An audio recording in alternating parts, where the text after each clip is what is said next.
Welcome students of Thakur Vidya Mandir High School and Junior College. Students, we are going to study chapter 9 Current Electricity part 3, which is the last part of your chapter. In this chapter, we are going to deal with the applications of potentiometer. That is, first one is voltage divider, second is audio control, and third potentiometer acting as a sensor. Let us understand all three concepts one by one. The first diagram is showing you the length of the wire, that is the AB, which is stretched along a device which is giving you the potential difference in the ratio of dV by dL. This you could see is connected to a rheostat which is going to show you the difference in the resistances which is connected along with the battery. The voltage which you could see across the A and B is given as the ratio of dV by dL multiplied by the capital length minus your current, that is I1. Now the length which is given along A to P is L1 and the length which is given of the wire along PB is L2. So let us understand the working of voltage divider. Now the voltage divider is used as a voltage divider, continuously changing the output voltage of a voltage supply.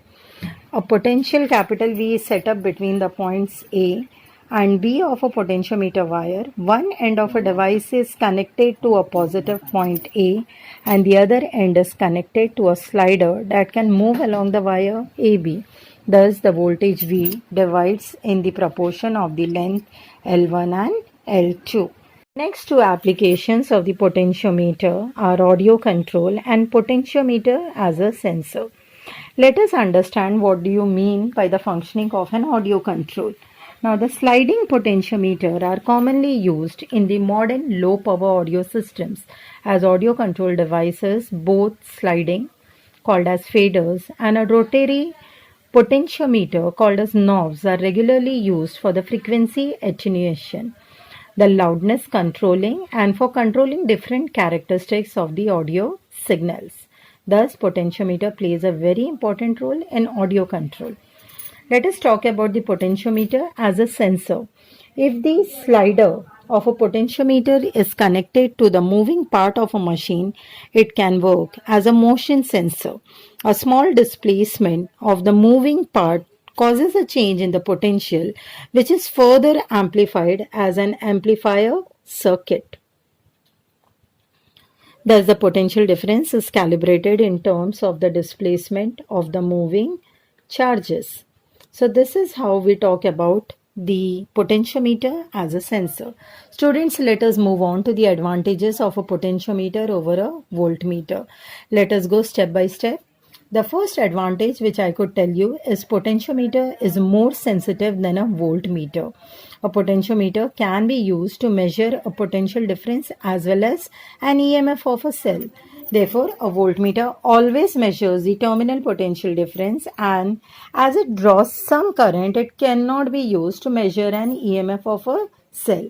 Please understand this concept that it cannot be used to measure the EMF of a cell. Third, the measurement of a potential difference or EMF is very accurate in the case of a potentiometer.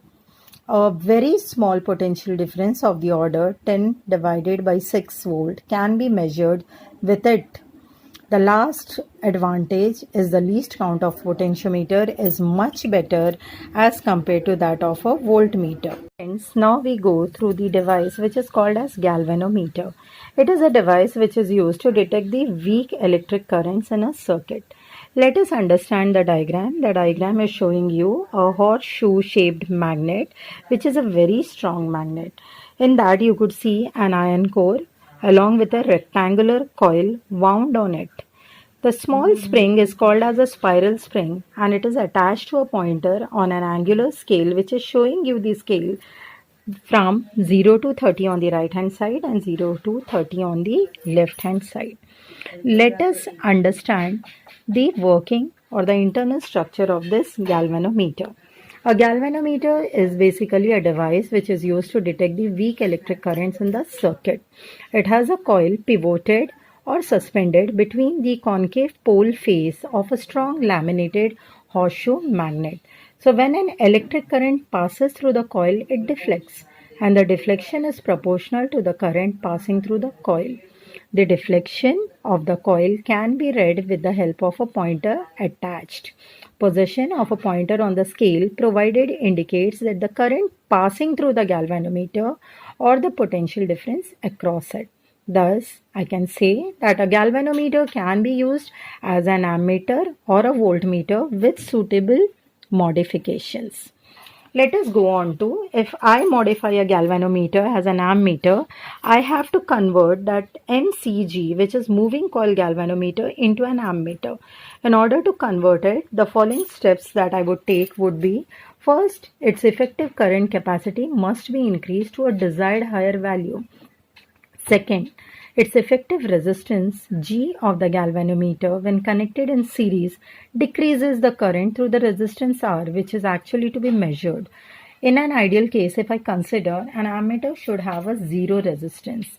It must be protected from the possible damages which an electric current are likely due to the passage of an excess electric current which is to be passed. So in this way, in practice, it is achieved by connecting a low resistance in parallel with the galvanometer. So when I connect this low resistance is called as a shunt. Let us proceed on to the shunt. Uses of the shunt. So this parallel placed shunt, as you could see in the diagram, student, that is a galvanometer, and we are having a resistance which is parallel to the galvanometer, showing you the presence of the shunt. Now shunt is basically used to divert a large part of the total current by providing an alternate path. It increases the range of an ammeter and it decreases the resistance between the 2 points to which it is connected. Therefore, the current through S, that is L minus Lg is equal to Ls, G multiplied by Lg is equal to S multiplied by Ls.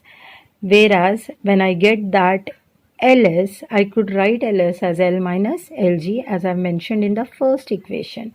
Therefore, the current passing through the shunt could be given by a ratio of Lg upon L minus Lg multiplied by capital G. It is useful to calculate the range of the current that the galvanometer can measure. Let us go through the concept of converting the galvanometer as a voltmeter. A voltmeter is basically an instrument which is used to measure the potential difference between the 2 points in an electrical circuit. Students, what you could see out here is a resistance which is connected to an unknown resistance which is represented as X.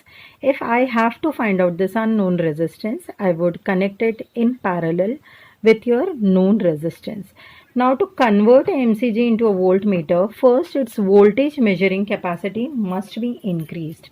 To the desired higher value, its effective resistance must be increased. Thirdly, it must be protected from the possible damages due to the excess applied potential difference. A voltmeter should have a very high resistance, that is infinite. So it could be written with a formula capital V is equal to Lgx plus Lg multiplied by G. Therefore, if I have to find out X, it would be capital V divided by your current, that is I minus G. We now move to the another concept, that is comparison of an ammeter and a voltmeter. Firstly, ammeter measures the current. It is connected in series.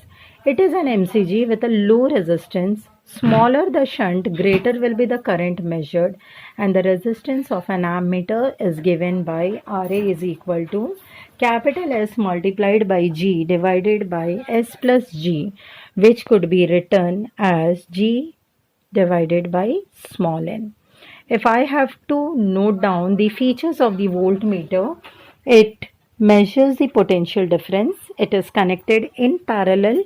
As you see, ammeter is connected in series. It is an MCG with a high resistance. When you see an ammeter, that is a low resistance. Larger its resistance, greater will be the potential difference, which is exactly opposite of smaller the shunt, as you see in ammeter. Therefore, the resistance of a voltmeter is given by Rv is equal to capital G plus X, which is equal to G multiplied by Nv. The last concept of this chapter is thermoelectricity. Conversion of a thermal energy directly into an electrical energy was discovered by Seebeck, and this effect is called as thermoelectric effect.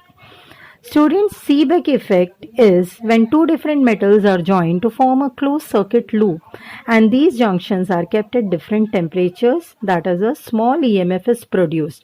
The current that flows through the metals. Therefore, I can say that the thermo EMF and the pair of dissimilar metals forming the junction is called as a thermocouple.